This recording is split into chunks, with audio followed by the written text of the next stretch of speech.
And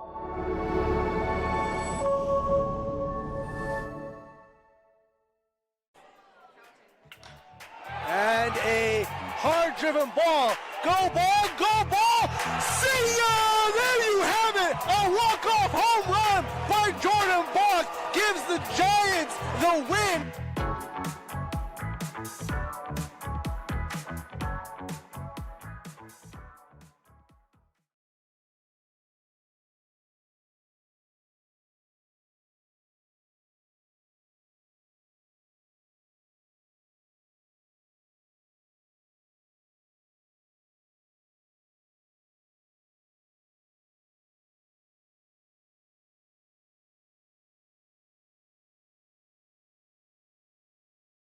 Welcome to the Wood Buffalo Sports Report. My name is Sobhi Hamid. Alongside my host this season is Peter Pirano, and we are here to introduce ourselves for this season. Now, the middle chair is empty. Throughout the season, you're going to see some amazing guests sit in that chair, kind of speak their experience with sports in Wood Buffalo. But what we're all about is celebrating the Wood Buffalo sports community. But at the same time, who are we and what do we have to share? And that's kind of what this episode's about, where you get to learn about the hosts and our journey in the world of sports here in Wood Buffalo. So first off, you say like your co-host this season, implying as if I won't be around next season? No, hopefully. Well, first of all, let there be another season, and then fair. That's going to go from there. Pete, man, for those that don't know, you mean the world to me. I consider you one of my best friends.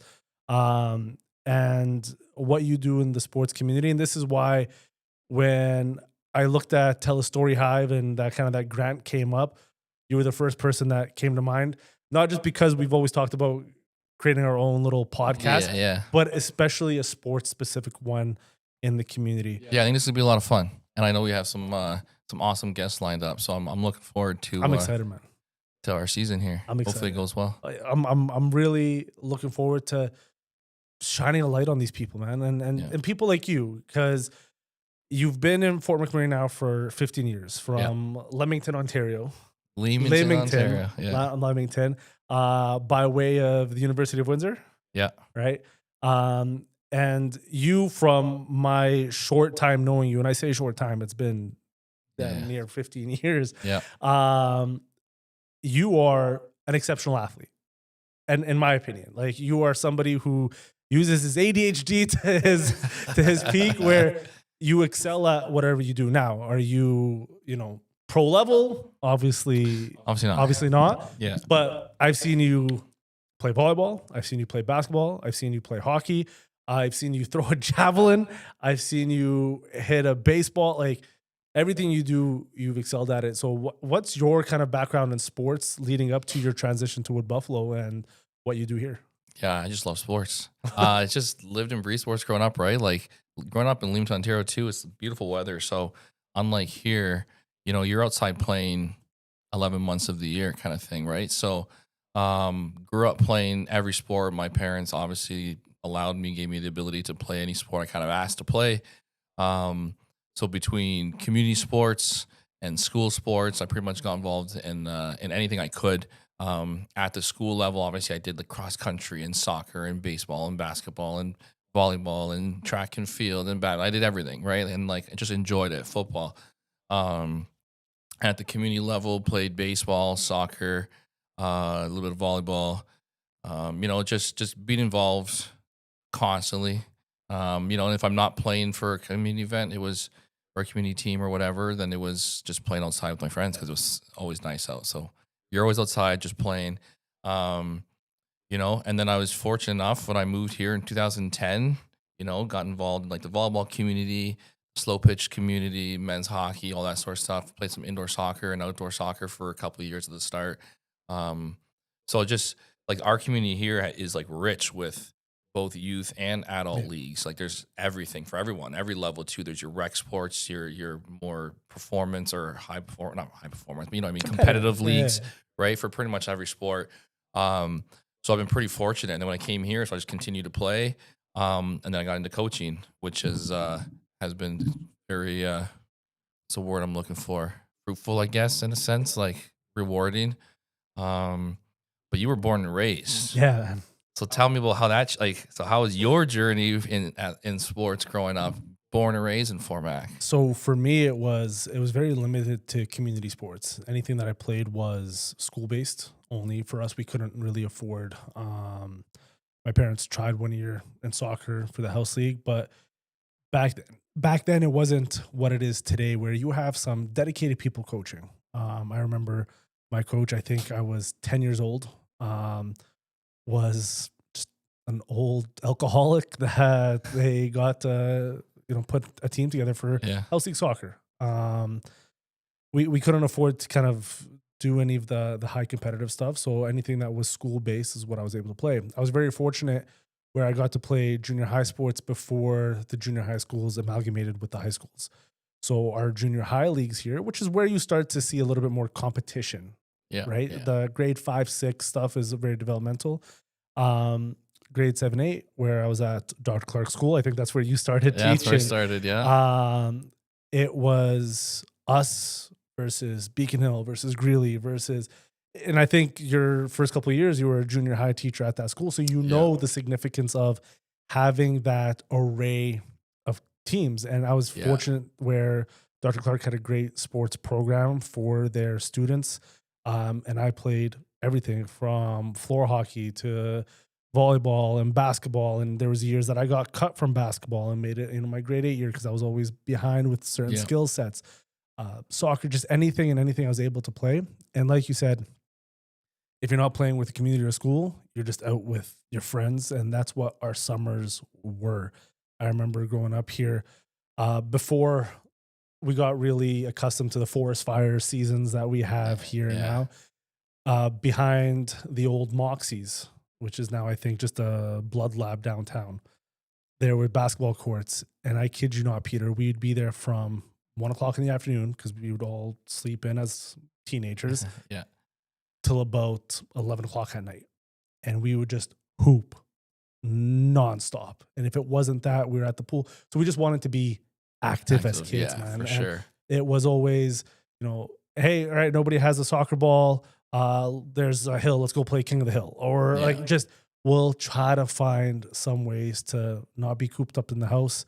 And I think that's where I'm very fortunate to grow up in a time where I'm around technology, but it wasn't immersed in my life. And we had such a great community here in Fort McMurray to be able to come together, right? It's like any old small town. It's obviously grown a lot since I've been a kid. But hey, nobody had cell phones. You want to know where everybody is. You drive around the downtown neighborhood and it's not that big. So you're able to bike around, in a half hour or so, see where all the bikes are at. And that's where, people are. And that's what I loved about growing up here is, even though for somebody like me that didn't have a lot of opportunities back then for financial reasons, and we weren't aware of a lot of the programs that are available now, such as Kidsport and Jumpstart and the WB Kids through, Wood Buffaloes, RRC. We always wanted to be active. And I was very fortunate to have friend groups that wanted to be active as well. Yeah. So when I met you too, I met you, I think you had just started teaching and you were coaching. So I met you in your coaching years. So I remember when I first moved here, like you said, I started Dr. Clark. I remember going to like a composite high basketball game and they were unreal. Like that was like the Jacob Simmons. Yeah, and that was just after me there. Right. Yeah. Like that team was stacked. Right. And I remember watching them play against Westwood. I remember and the gym was packed. So it was like my first time in Fort Mac when I watched a high school basketball game and it was unreal. And I was like, man, this city loves its ball and loves its sports. So that's the first kind of like taste I got. And I was fortunate growing up. I had some amazing coaches. So early on, I wanted to get into coaching. So I knew once I kind of got here, especially as a teacher, I'm like, oh, I want to get into coaching right away. So I was trying my best to get into something, basketball, volleyball, badminton, everything and anything I could, right? So what about you? For any coaches kind of stood out for you that got you going, or you just always loved sports and you became a teacher and you wanted to give back? Yeah, kind of thing? So for me, I always loved sports. Growing up, I sometimes resented coaches because I would get cut from teams. Like I was smaller, I was always heavier than most kids, so I didn't always have the coordination. But now looking back, I'm like, no, I respect them so much for doing the hard thing, especially now coaching. My first coaching experience for me in town was I was still at comp in high school. It was my grade 11 year. I ended up having an injury where I couldn't play for the basketball season. And somebody at Dr. Clark, they're like, hey, it's your old school. We're looking for somebody that knows basketball to come coach our junior high girls team. And I was like, sure. I know I had high school coaches when I was at Dr. Clark as well that helped coach us volleyball, and they were part of the comp volleyball team, and just that kind of giving back. And that was my first taste of coaching, was that. And I'll never forget it. This team went from last in the entire standings to making it all the way to the semifinals. And the parents, and I'm a 17-year-old kid at this point. I had no idea what I was really doing, but it was just knowing from my own experiences and seeing the gratitude and the satisfaction of finding success. And, you didn't win the championship, but seeing these girls grow to where they were, having the parents started thanking me as a 17-year-old was, taking me aback a little bit. And having all these little aspects, I got bit by the bug. And you obviously know, once you kind of get bit by the coaching bug, it's hard to take it away. And then from there, during my university, I helped the former men's basketball coach Mike Conley with Mac Basketball, which was a basketball club that was started in town. I wasn't really privy to where a lot of my time is now, which is alongside you coaching, for McMurray Thunder volleyball. I wasn't really privy to that until I graduated and met somebody like, Andrew Highfield, who kind of connected. And we've always, I think, had the same philosophy, but I know, that one year where we had a conversation where I wanted to start a volleyball development league. And you rightfully said, we barely have enough qualified coaches for our traveling teams. Why would we take some of these people and do a development? And I didn't think I was qualified. And I think looking back at it now, it's you kind of complimenting me saying, hey, like, your stuff in that sense, where I started a development program. And then literally the year after, because we had the same vision at the end of the day, the year after we ended up merging, and that's where we created the Sparks program that we have now, which I think has grown to be such a success. And it's starting to feed kids. But for me, it's my love and passion for sports. I just wanted to be around it no matter what, whether it was playing or it was coaching and giving back. Yeah, I know when I kind of got here, I got involved pretty quickly. I just enjoyed coaching everything. I actually enjoyed coaching basketball more, which is surprisingly. Previous conversations, that's how we both started, was coaching basketball before we got into. And I coached like Dr. Clark volleyball, and I coached, badminton and track and that sort of stuff. But like basketball, I found to be most exciting. Obviously, I came here already with, coaching certifications started in like soccer, or baseball, because I was coaching that back home. I had coached some junior high volleyball and basketball back home. But I don't think I had started any of my like training yet. Then I got here. I remember coaching Dr. Clark volleyball. There was no space for me to coach basketball at the time, and they didn't want my help, I guess, at the time. I remember being pretty cheesy about that. Fair. But anyways, so I started doing volleyball. I remember like Westwood reached out, just like a general email, being like, hey, we need a varsity coach. And I was like, all right, sure, why not? So I did that for a year. And then all those boys I coached, was a young team. They were like, hey, like, let's play some club. And there wasn't a boys club around. I know there was a couple girls team, but the scene was kind of dying at that time. So that's where I started up the Fort Mac Thunder with one boys team in 2012. And then started getting my certifications, and that kind of started blowing up eventually, like, another boys team and then a couple girls teams. And then it grew pretty big. And through those years, I ended up getting my level 1 and my level 2, and then eventually my level 3. And now it's kind of gotten where it's gone to now, where it's like people see me as like a volleyball guy, but like deep down, it's like I'm not just a volleyball guy, right? I have like you're much more 2.5 levels of basketball. I have like my lacrosse, and now I have like all these other ones, right? Like I just enjoy sports. I enjoy coaching.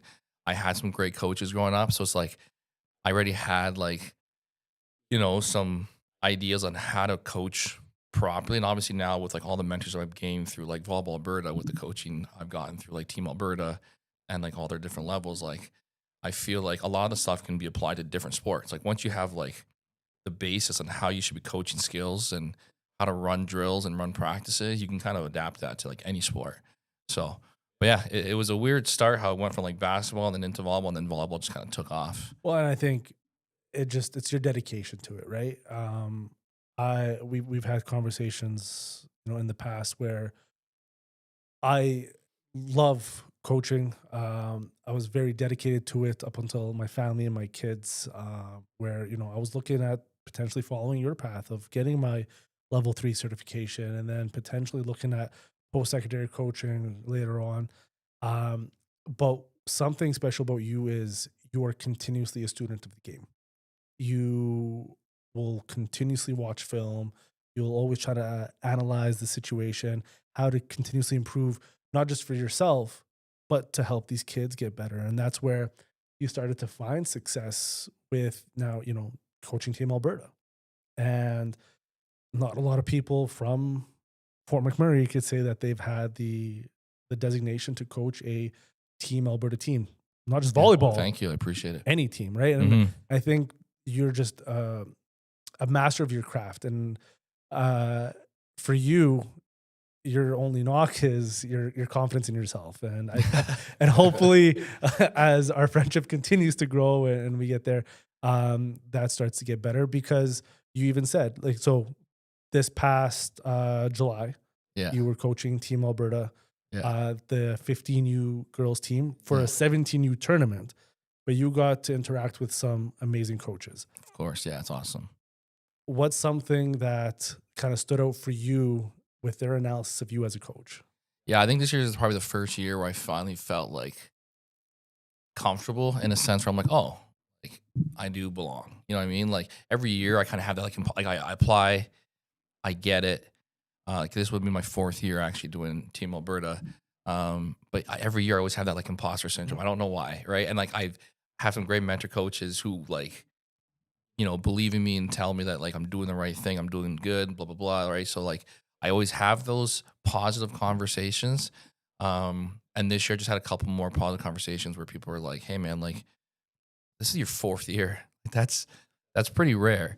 So take that as like a, feather in your cap kind of thing. Like you're good. So like be proud of yourself and be confident and do your job like you can. So I think this year was one of those years where, after watching, like I remember watching like Vinny's practice, who's a great coach. He coaches an AC. He's an AC with the Golden Bears. Sorry, right. And then I watched other awesome coaches that are, high level coaches, and I was like, oh, like that doesn't look very different than what I do. And then when I'm around their huddles, listening to them talk, I'm like, oh, those are the same conversations I have. And the same with some of my mentor coaches. Like, we have like a lot of the U Sport coaches will come and be our mentor coaches and listen to them speak. I'm like, oh, okay. So like I am doing this right.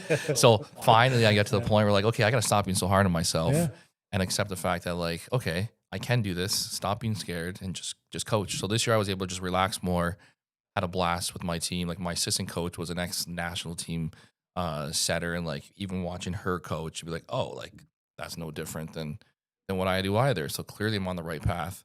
Right. So yeah, it's those little things. Just like the validation, finally figured out that okay, maybe I'm no longer an imposter and I'm here for a reason.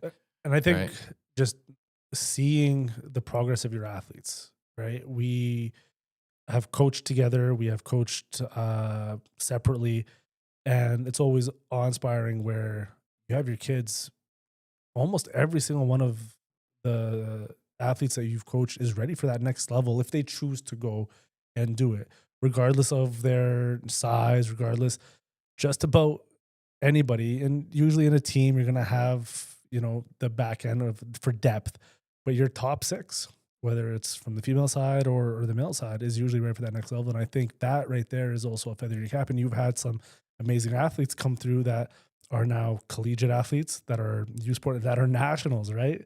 Yeah, national champions. Riley Brunet, national champion for U Sport with the Brandon Bobcats. Yeah. Aiden Wright is part of the Nate Ooks national championship run that they had.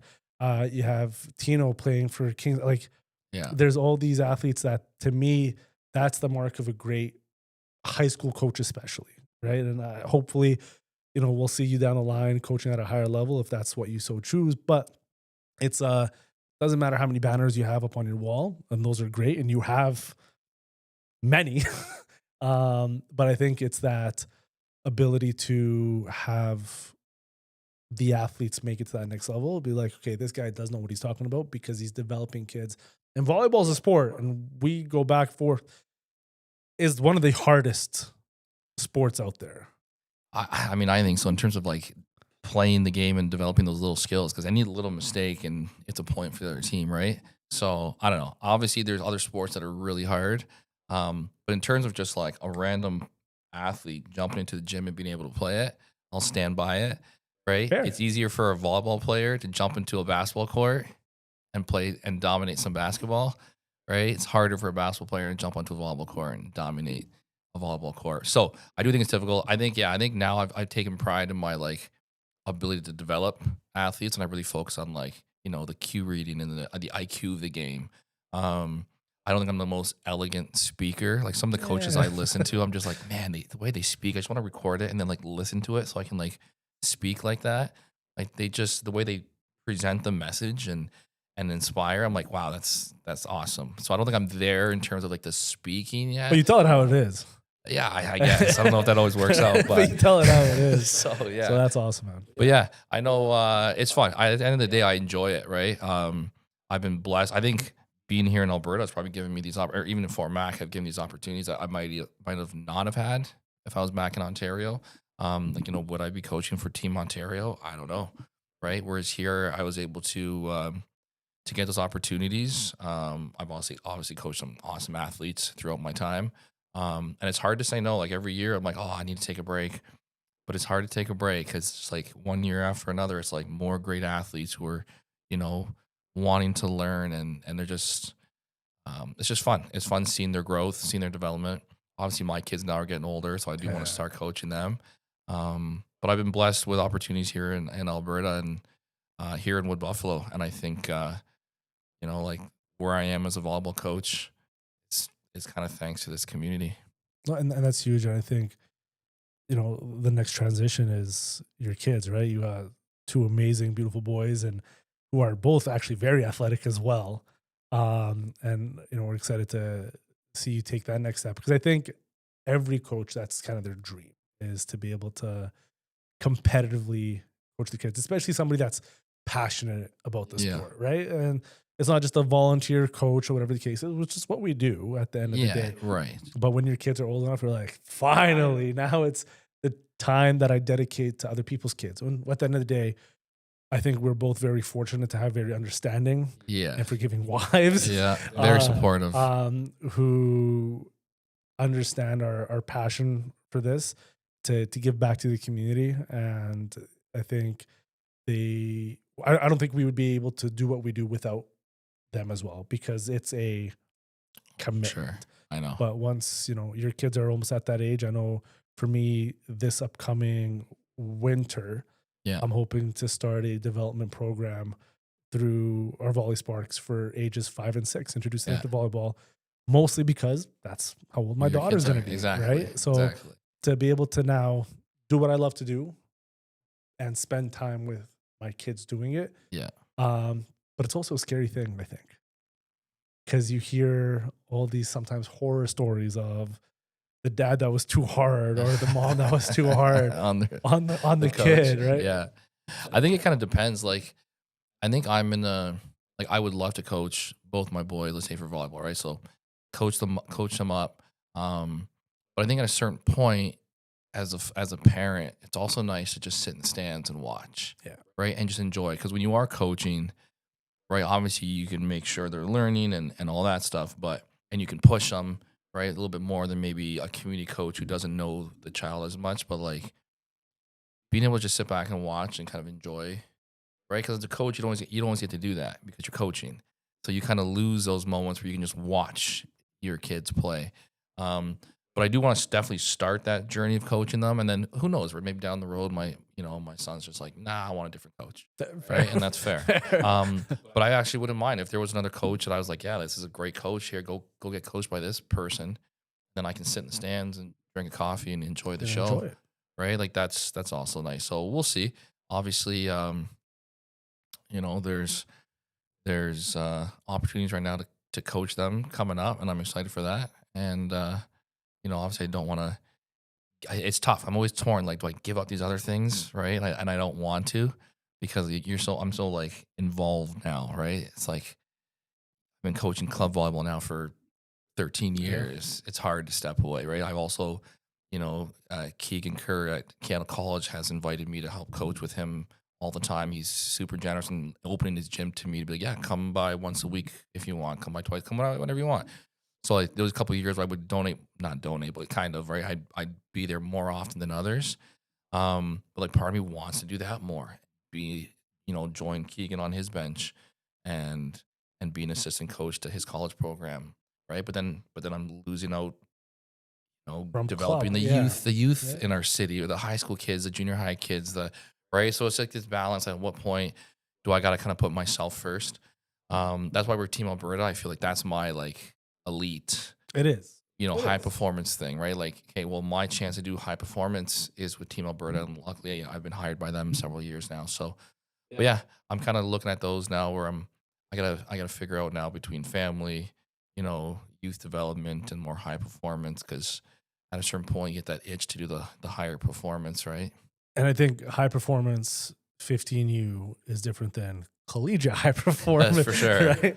Although I just finished coaching those 15U girls, and man, are they good. Like, I mean, they're unreal. Half my team is not only just huge athletes, they can fly, they can hit the ball hard. Like, I would put that team up against my high school boys. You know what I mean? Like, they are good. And it's a lot of fun. That's what's awesome to be involved with that. And a big coaching thing for you as well is you are so willing to give back to the northern community here, and you do that. And yes, we talk about Team Alberta, and which is prestigious because that is the top athletes from all over Alberta.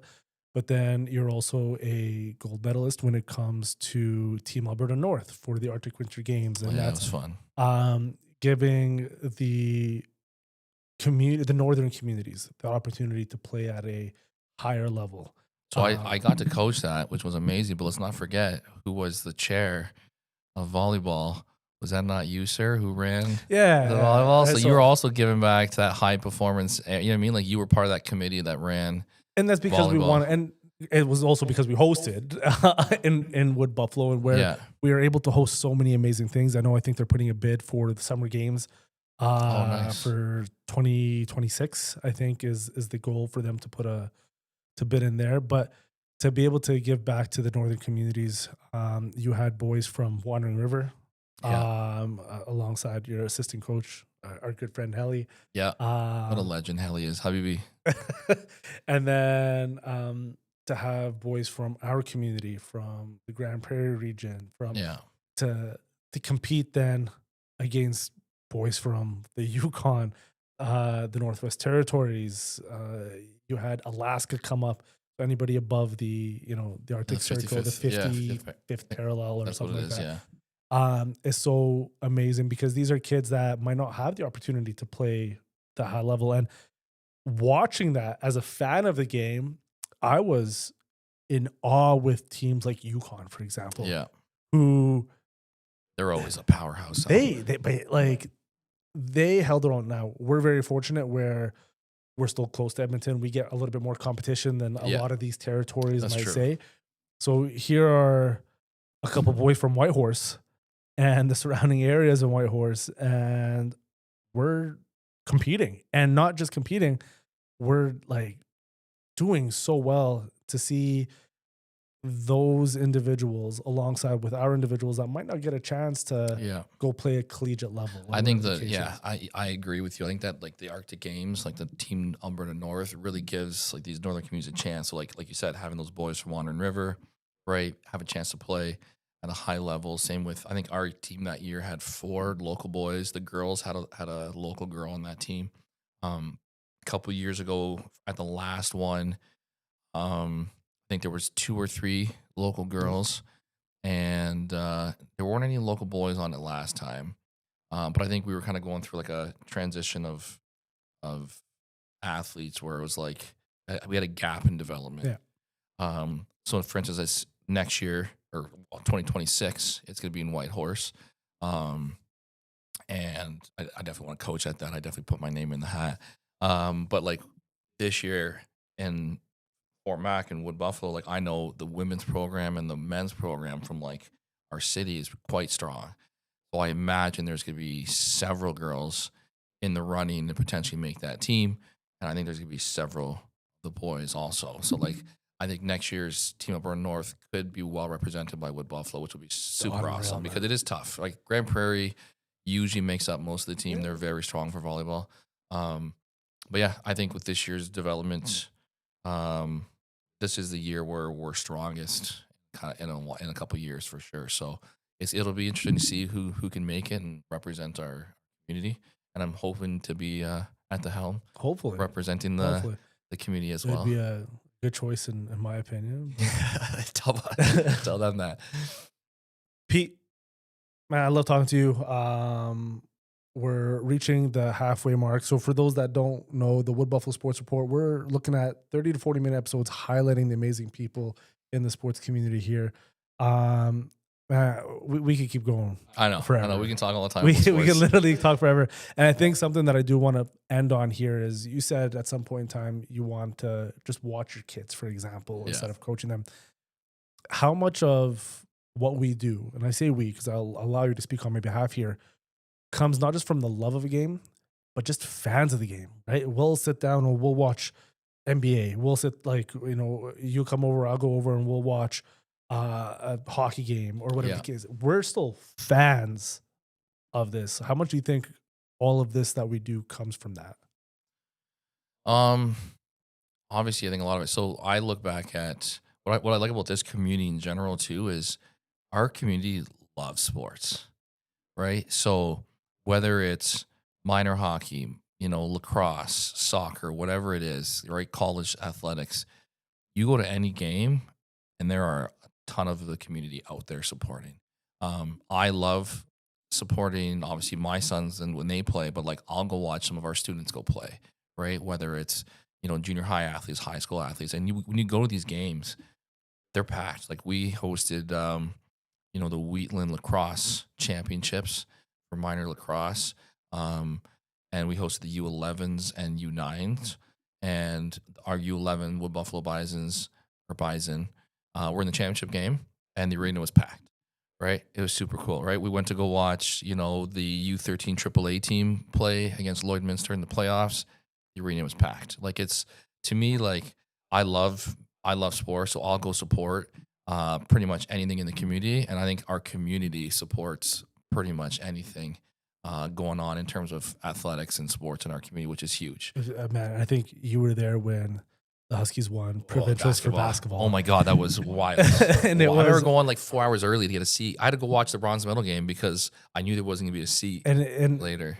For a community that is, at the end of the day, a shift work community, for them to find time to be able to support is absolutely amazing. And that's why I think what Wood Buffalo offers is very, very different than anywhere else. Yeah, it's kind of unique for sure.